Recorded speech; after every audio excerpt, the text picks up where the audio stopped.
Chapter 19. London was our present point of rest. We determined to remain several months in this wonderful and celebrated city. Clerval desired the intercourse of the men of genius and talent who flourished at this time, but this was with me a secondary object. I was principally occupied with the means of obtaining the information necessary for the completion of my promise, and quickly availed myself of the letters of introduction that I had brought with me, addressed to the most distinguished natural philosophers. If this journey had taken place during my days of study and happiness, it would have afforded me inexpressible pleasure. But a blight had come over my existence, and I only visited these people for the sake of the information they might give me on the subject in which my interest was so terribly profound. Company was irksome to me. When alone, I could fill my mind with the sights of heaven and earth, the voice of Henry soothed me, and I could thus cheat myself into a transitory peace. But busy, and interesting, joyous faces brought back despair to my heart. I saw an insurmountable barrier placed between me and my fellow men. This barrier was sealed with the blood of William and Justine, and to reflect on the events connected with those names filled my soul with anguish. But in Clerval I saw the image of my former self. He was inquisitive and anxious to gain experience and instruction. The difference of manners which he observed was to him an inexhaustible source of instruction and amusement. He was also pursuing an object he had long had in view. His design was to visit India, in the belief that he had in his knowledge of its various languages, and in the views he had taken of its society, the means of materially assisting the progress of European colonization and trade. In Britain only could he further the execution of his plan. He was forever busy, and the only check to his enjoyments was my sorrowful and dejected mind. I tried to conceal this as much as possible, that I might not debar him from the pleasures natural to one who was entering on a new scene of life, undisturbed by any care or bitter recollection. I often refused to accompany him, alleging another engagement, that I might remain alone. I now also began to collect the materials necessary for my new creation, and this was to me like the torture of single drops of water continually falling on the head. Every thought that was devoted to it was an extreme anguish, and every word that I spoke in allusion to it caused my lips to quiver, and my heart to palpitate. After passing some months in London, we received a letter from a person in Scotland who had formerly been our visitor at Geneva. He mentioned the beauties of his native country and asked us if those were not sufficient allurements to induce us to prolong our journey as far north as Perth, where he resided. Clerval eagerly desired to accept this invitation, and I, although I abhorred society, wished to view again mountains and streams and all the wondrous works with which nature adorns her chosen dwelling places. We had arrived in England at the beginning of October, and it was now February. We accordingly determined to commence our journey towards the north at the expiration of another month. In this expedition we did not intend to follow the Great Road to Edinburgh, but to visit Windsor, Oxford, Matlock, and the Cumberland Lakes, resolving to arrive at the completion of this tour about the end of July. I packed up my chemical instruments and the materials I had collected, resolving to finish my labours in some obscure nook in the northern Highlands of Scotland. We quitted London on the 27th of March and remained a few days at Windsor, rambling in its beautiful forest. This was a new scene to us mountaineers. The majestic oaks, the quantity of game, and the herds of stately deer were all novelties to us. From thence we proceeded to Oxford. As we entered this city our minds were filled with the remembrance of the events that had been transacted there more than a century and a half before. It was here that Charles I had collected his forces. This city had remained faithful to him, after the whole nation had forsaken his cause to join the standard of Parliament and liberty. The memory of that unfortunate king and his companions, the amiable Falkland, the insolent Goring, his queen, and son, gave a peculiar interest to every part of the city which they might be supposed to have inhabited. The spirit of elder days found a dwelling here, and we delighted to trace its footsteps. If these feelings had not found an imaginary gratification, the appearance of the city had yet in itself sufficient beauty to obtain our admiration. The colleges are ancient and picturesque, the streets are almost magnificent, and the lovely Isis, which flows beside it through meadows of exquisite verdure, is spread forth into a placid expanse of waters, which reflects its majestic assemblage of towers, and spires, and domes, embosomed among aged trees. I enjoyed this scene, and yet my enjoyment was embittered both by the memory of the past and the anticipation of the future. I was formed for peaceful happiness. During my youthful days discontent never visited my mind, and if I was ever overcome by ennui, the sight of what is beautiful in nature or the study of what is excellent and sublime in the productions of man could always interest my heart and communicate elasticity to my spirits. But I am a blasted tree, the bolt has entered my soul, and I felt then that I should survive to exhibit what I shall soon cease to be, a miserable spectacle of wrecked humanity, pitiable to others and intolerable to myself. We passed a considerable period at Oxford, rambling among its environs and endeavouring to identify every spot which might relate to the most animating epoch of English history. Our little voyages of discovery were often prolonged by the successive objects that presented themselves.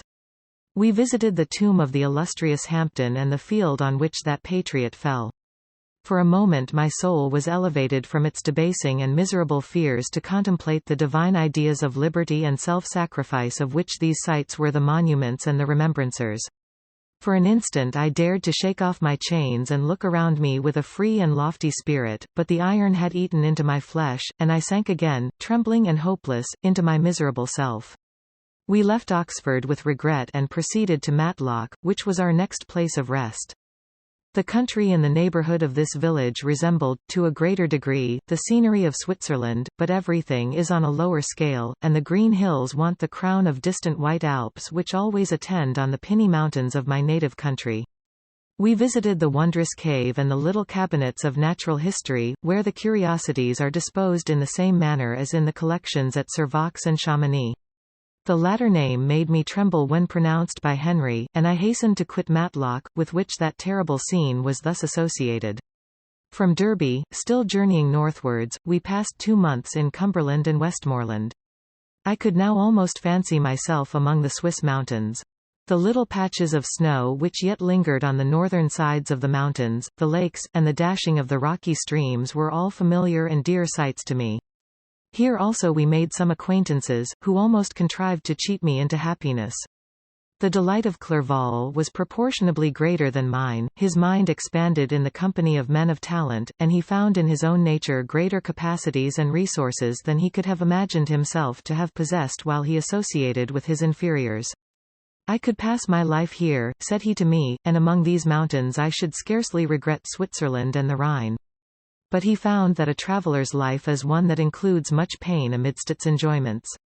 His feelings are forever on the stretch, and when he begins to sink into repose, he finds himself obliged to quit that on which he rests in pleasure for something new, which again engages his attention, and which also he forsakes for other novelties. We had scarcely visited the various lakes of Cumberland and Westmoreland and conceived an affection for some of the inhabitants when the period of our appointment with our Scotch friend approached, and we left them to travel on. For my own part one was not sorry. I had now neglected my promise for some time, and I feared the effects of the demon's disappointment. He might remain in Switzerland and wreak his vengeance on my relatives. This idea pursued me and tormented me at every moment from which I might otherwise have snatched repose and peace. I waited for my letters with feverish impatience. If they were delayed I was miserable and overcome by 1,000 fears, and when they arrived and I saw the superscription of Elizabeth or my father, I hardly dared to read and ascertain my fate. Sometimes I thought that the fiend followed me and might expedite my remissness by murdering my companion. When these thoughts possessed me, I would not quit Henry for a moment, but followed him as his shadow, to protect him from the fancied rage of his destroyer. I felt as if I had committed some great crime, the consciousness of which haunted me. I was guiltless, but I had indeed drawn down a horrible curse upon my head, as mortal as that of crime. I visited Edinburgh with languid eyes and mind, and yet that city might have interested the most unfortunate being. Clerval did not like it so well as Oxford, for the antiquity of the latter city was more pleasing to him. But the beauty and regularity of the new town of Edinburgh, its romantic castle and its environs, the most delightful in the world, Arthur's Seat, St. Bernard's Well, and the Pentland Hills compensated him for the change and filled him with cheerfulness and admiration. But I was impatient to arrive at the termination of my journey. We left Edinburgh in a week, passing through Cooper, St Andrews, and along the banks of the Tay, to Perth, where our friend expected us. But I was in no mood to laugh and talk with strangers or enter into their feelings or plans with the good humour expected from a guest, and accordingly I told Clerval that I wished to make the tour of Scotland alone. "Do you," said I, "enjoy yourself, and let this be our rendezvous. I may be absent a month or two, but do not interfere with my motions, I entreat you, leave me to peace and solitude for a short time, and when I return, I hope it will be with a lighter heart, more congenial to your own temper." Henry wished to dissuade me, but seeing me bent on this plan, ceased to remonstrate. He entreated me to write often. "I had rather be with you," he said, "in your solitary rambles, than with these Scotch people, whom I do not know. Hasten, then, my dear friend, to return, that I may again feel myself somewhat at home, which I cannot do in your absence." Having parted from my friend, I determined to visit some remote spot of Scotland and finish my work in solitude. I did not doubt but that the monster followed me and would discover himself to me when I should have finished, that he might receive his companion. With this resolution I traversed the northern highlands and fixed on one of the remotest of the Orkneys as the scene of my labours. It was a place fitted for such a work, being hardly more than a rock whose high sides were continually beaten upon by the waves. The soil was barren, scarcely affording pasture for a few miserable cows, and oatmeal for its inhabitants, which consisted of 5 persons, whose gaunt and scraggy limbs gave tokens of their miserable fare. Vegetables and bread, when they indulged in such luxuries, and even fresh water, was to be procured from the mainland, which was about 5 miles distant. On the whole island there were but 3 miserable huts, and one of these was vacant when I arrived. This I hired. It contained but 2 rooms, and these exhibited all the squalidness of the most miserable penury. The thatch had fallen in, the walls were unplastered, and the door was off its hinges. I ordered it to be repaired, bought some furniture, and took possession, an incident which would doubtless have occasioned some surprise had not all the senses of the cottagers been benumbed by want and squalid poverty.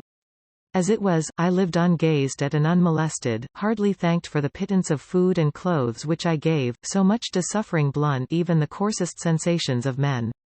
In this retreat I devoted the morning to labor, but in the evening, when the weather permitted, I walked on the stony beach of the sea to listen to the waves as they roared and dashed at my feet. It was a monotonous yet ever-changing scene. I thought of Switzerland, it was far different from this desolate and appalling landscape. Its hills are covered with vines, and its cottages are scattered thickly in the plains. Its fair lakes reflect a blue and gentle sky, and when troubled by the winds, their tumult is but as the play of a lively infant when compared to the roarings of the giant ocean. In this manner I distributed my occupations when I first arrived, but as I proceeded in my labor, it became every day more horrible and irksome to me. Sometimes I could not prevail on myself to enter my laboratory for several days, and at other times I toiled day and night in order to complete my work. It was, indeed, a filthy process in which I was engaged. During my first experiment, a kind of enthusiastic frenzy had blinded me to the horror of my employment, my mind was intently fixed on the consummation of my labor, and my eyes were shut to the horror of my proceedings. But now I went to it in cold blood, and my heart often sickened at the work of my hands. Thus situated, employed in the most detestable occupation, immersed in a solitude where nothing could for an instant call my attention from the actual scene in which I was engaged, my spirits became unequal, I grew restless and nervous. Every moment I feared to meet my persecutor. Sometimes I sat with my eyes fixed on the ground, fearing to raise them lest they should encounter the object which I so much dreaded to behold. I feared to wander from the sight of my fellow creatures lest when alone he should come to claim his companion. In the meantime I worked on, and my labor was already considerably advanced. I looked towards its completion with a tremulous and eager hope, which I dared not trust myself to question but which was intermixed with obscure forebodings of evil that made my heart sicken in my bosom.